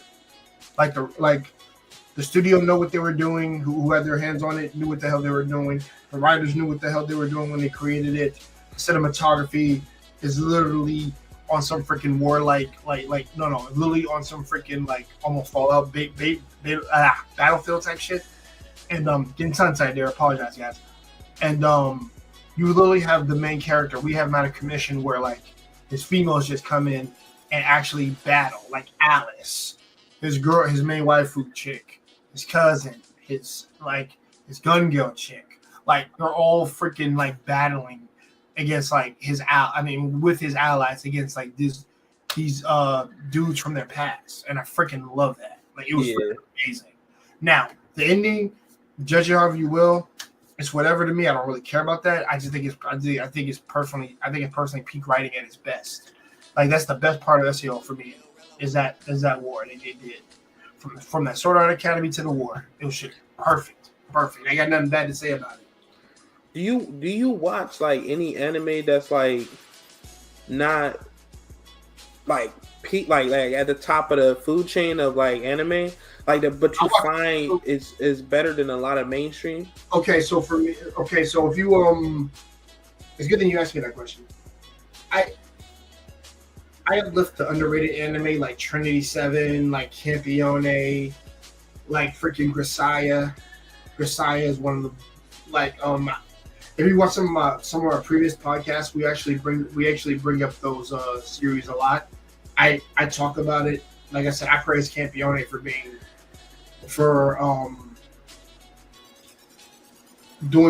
breaking one of the actual tropes of anime, in my opinion, when it comes to main characters and also the females he gets. So, for example, he's actually hanging on my wall over here. Had to have it custom made. I don't know if I can take it off right now. But so for example, Campione is a series that came out in because I was in college when it came out. I was watching that shit. Wait, what's it called? Wait, because I'm trying to get put on. 13 and 2012 series. It had 12 episodes, and this boy, Kusanagi Goto, gets the powers of a god, and what a Campione is a person who literally kills it, who literally defeats a god and takes on its powers, and then they become a god slayer.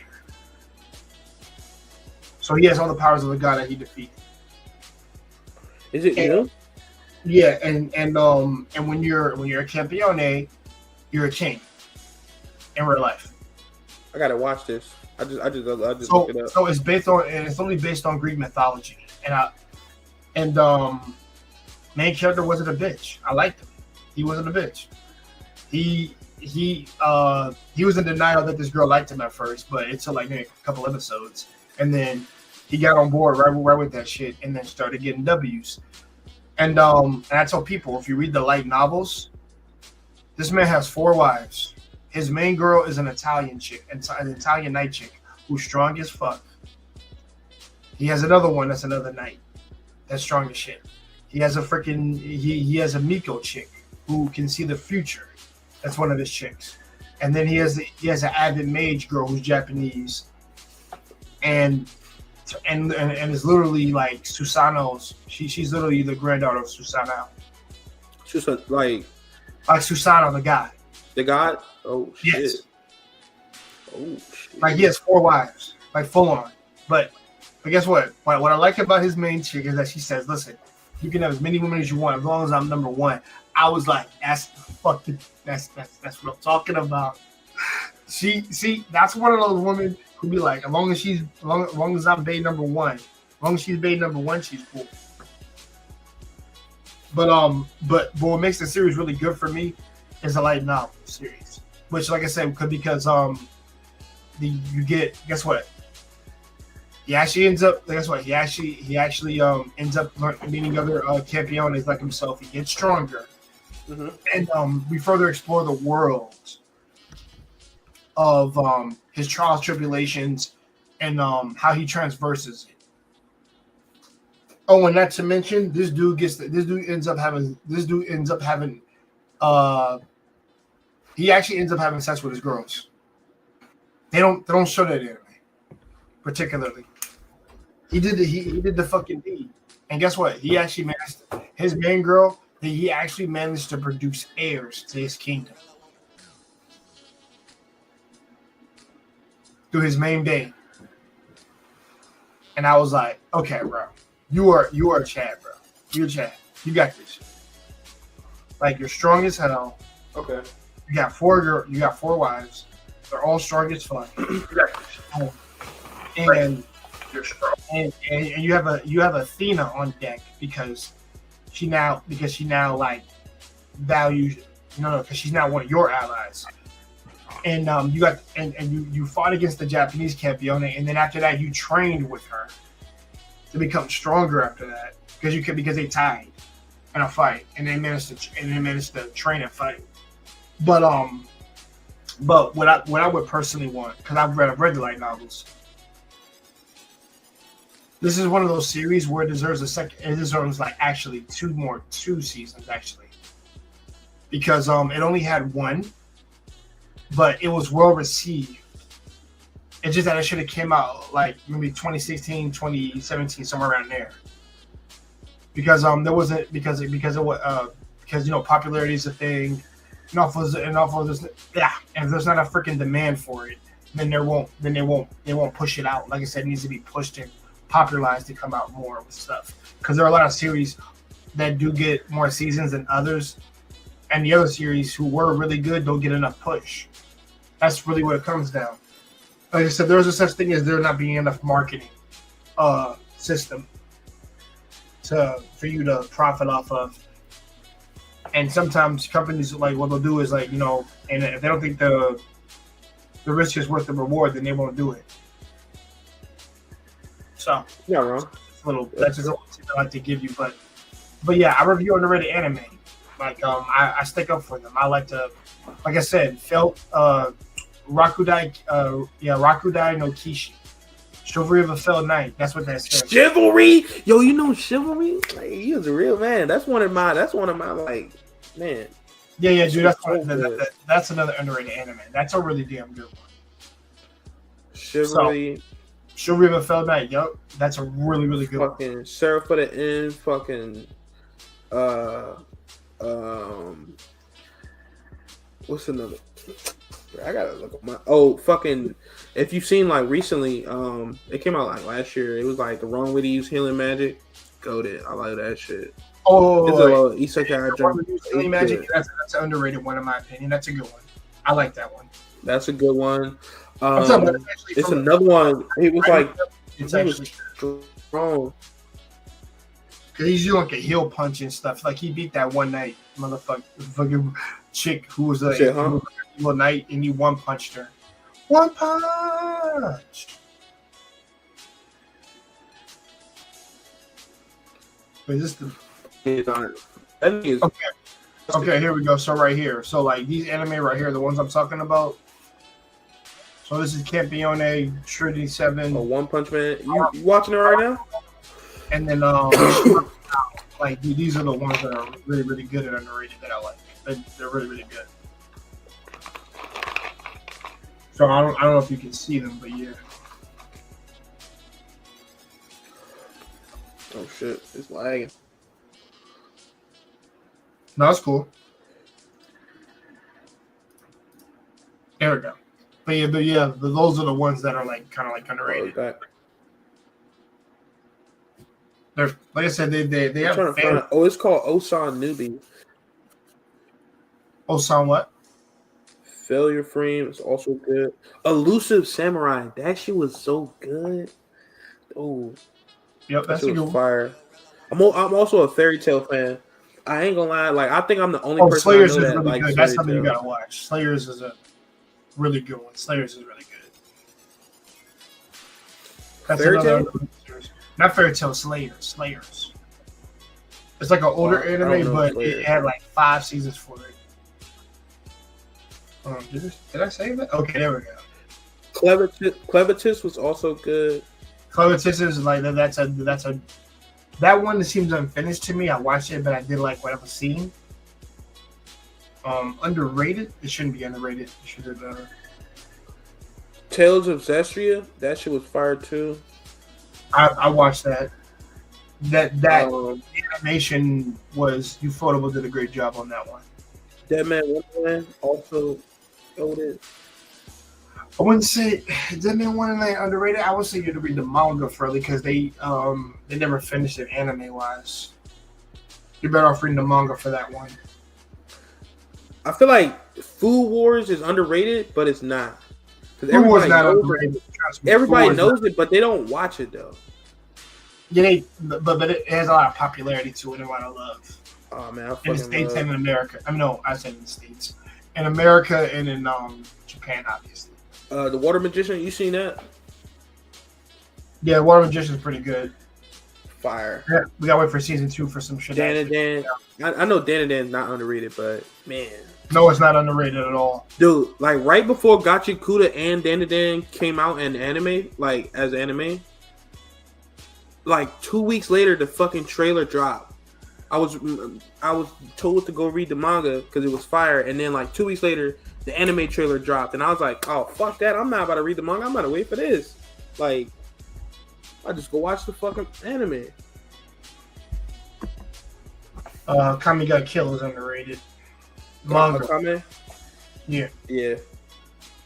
Oh, Soul Eater, fucking goated. Like, okay, there are things in the anime that are good, and then there's several things that are not good. And I would say a remake needs to happen for that series because the manga was vastly superior. And the reason why that was is because I'm not gonna say it. I didn't read the manga, so I don't even know. I have it, bro. There's more Black Star love. There's more Death Kid love. There's more. Man, Death Kid is probably my favorite character. I ain't never seen a nigga shoot the gun with his pinkies. That shit's so cool. And when you say Kill la Kill, that brought back some memories. That was one of them animes that I couldn't watch in public or around people. I had to be in my room watching it by myself because it was a lot of titties. There's a lot of titties and ass in that show, bro. Well, like, don't get me wrong, it wasn't no full nudity. I was just like, why you gotta be embarrassed, bro? I was watching this shit when I was like, you live with your parents and you watch that, of course, but it's just. Bro, I was living with my parents, and I shared a room with 3 other brothers. Yeah, you can't watch that nice. I'm just saying, I had to put headphones on and lay in my corner, bro. Like, in order to watch that shit. I think the scariest I mean, anime. I was smashing in that series. It was a lot. It just was a lot of It was like sexual jokes. So I do like that. No.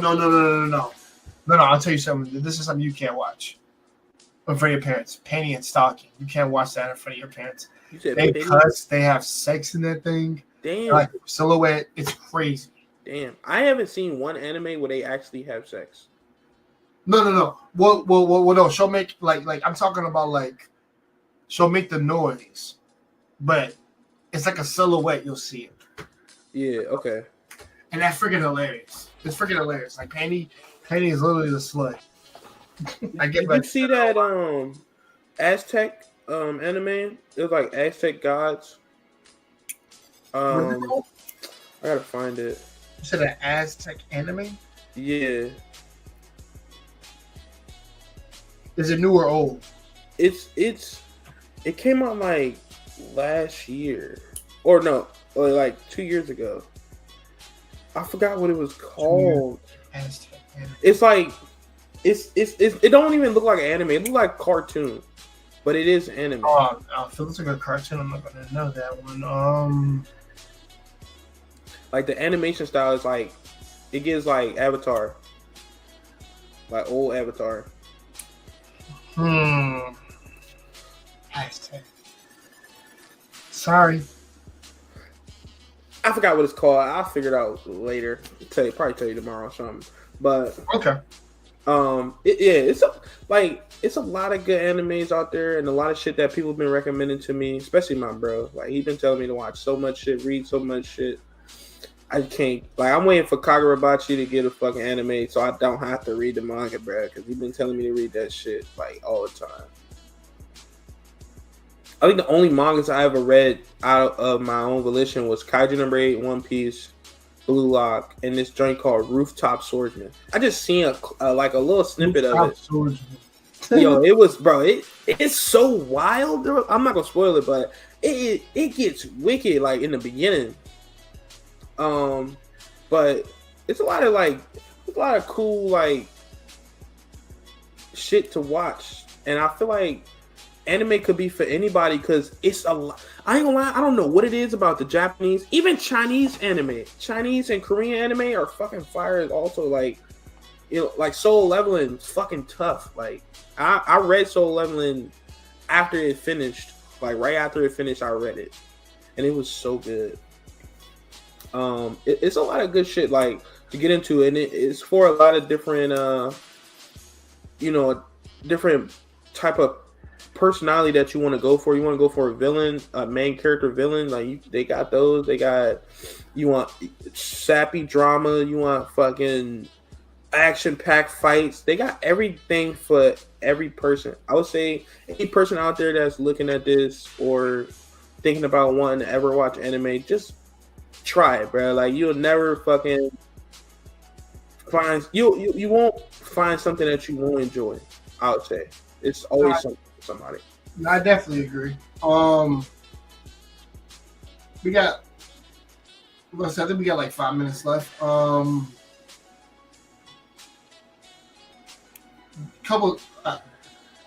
Any questions you got for me that you want to ask? Any anime or things like that? Because I want to be sure I answer them for you. I would say like, do you like? I know you listen to a lot of like Japanese music and shit. Mm-hmm. Love it. Do you like have a personal series that every opening was fire? Every opening was fire. Like you could sit here and play a playlist of just these openings for this series. I can name one off. Right? D. Grayman had a lot of good openings. Oh, D. Grayman is underrated. Also, that is an underrated anime, but it does get its love. Like, so for example, I can name all the openings. I know them all by the title. So opening one is Innocent Sorrow by Aberdeen Boys School. and it's the dude who's one of the lead singer of Abbott Boys. His is TM. He's the same guy who does all the singing for the Gundam Seed openings. TM Revolution. That's him. And I love Abbott Boys School when he was a part of that clique, part of that band clique that he was a part of. They have some great rock music. God damn, it's so good. Yeah. It's on my phone as well. I said Via Dolorosa. And I love Sosin, Innocent Sorrow, Howling. There's other ones as well, but yeah, the first opening, Innocent Sorrow, Babbity Boys. Second opening is Bright Down by I forget her name, Takumi. I don't know her last name, but I think it's Nami Takumi. That's her name. And then opening 3, which is one of my so good. Doubt and Trust by Access. And then opening 4 is called Gekido, which is from my favorite number one Japanese band, Uva World. Did that one. And then there's opening 5 called T from D Grammy and Hollow. I think they're all good openings in that sense. Okay. I can listen to all of them, and not to mention the endings are really good too. Hell yeah! At least 6 of them, at least from the top of my head. Like the first one, Snow Kiss from Negrellis. Second one, Pride of Tomorrow by Jun. He also did the ending for Bleach 6. Baby It's You, one of my favorite ones. What else? Oh man, hold on, I gotta say the right way. Yume no Suzuki Surface did that. Ending 3. So ending 1, 2, and 3. 6, 7, and 8. So 6 is Wish by how to pronounce it. Make sure I pronounce it correctly. Swollen. Or yeah. Solen. She does Wish. That is like a pop R&B type song. Really, really nice. Really lovely from her. 7 is Regret from Mai Hoshimura. She's done a lot of endings. She did an ending for Bleach called Sakura Biyori. Kimi no Bokuto Sakura Biyori. I love that. I heard that before. I love my Japanese sisters be singing, bro. Love it. Like I said, she did that one for Regret, and the final one is one of my favorites. It's called Change in My Life, and it's like a sister song that one. So I like that one. Okay, I respect that opinion. So when you're like looking for like openings of certain ones, I think Bleach has some really good openings as well, but they're all rock, and I love that. That's not a knock on it, but listen to Bleach, you're getting rock music. Listen to a couple of Naruto openings, you're getting a couple of rock songs as well. Oh man, Yura. That's one of my favorites from Naruto. The last one before the time skip. Oh, so good. You can so good. It's like, yep. I know lyrics to these songs that I have on my phone, but also I listened to enough so I can learn the lyrics. That's how I was able to learn it. Because I feel like if you know hell yeah. I'm trying to think I'm trying to think of some new ones that are really, really, really good. Okay, I think Gundam Wing had Just Communication. I love that one. And then they have Rhythm Emotion. I think both openings are really, really good in that regard. Back to back, they're really good. Okay. Gundam Seed. Oh man, damn, those were some good openings. Zips, Vestige, Invoke. I'm missing another one. Damn, what was it? Zips, Invoke, Vestige, and there's another one I'm missing. But Team Revolution did a lot of those openings, and they're fucking good, bro. Oh, so good. Even though Soul Eater only had really like 2, I think they said they had like a third one that I liked, but they had Resonance, and then they had Paper Moon. So those are good ones too as well. So yeah, those songs. So those songs are pretty solid for the most part. Okay. Those openings that go into every song that opens up, yeah, they're really really good. I can't think of anything else on the top of my head because some are just coming to me, but those are the ones that come off my head. I'm looking around all the anime I get right now. Code Geass. Code Geass had fire openings. I still have yet to watch that. People be telling me to watch that shit too. Freaking amazing, bro. Shoot. We're about to hit the 2-hour mark. Okay, let me say this real quick. So, colors. You're gonna like colors. You're gonna like the second opening. You're gonna like the third one. Access Tsubasa no Hitomi. Or Hitomi no Tsubasa. That's what I think it's called. Hitomi no Tsubasa. You're gonna love Sekai wo umarire umarataka ni, which is called what was that? It's called not sign. What was it? Yeah, what's the name of that? Hold on. Give me 1 second. Here we go. I gotta say Code Geass opening 2 season 2. Here we go.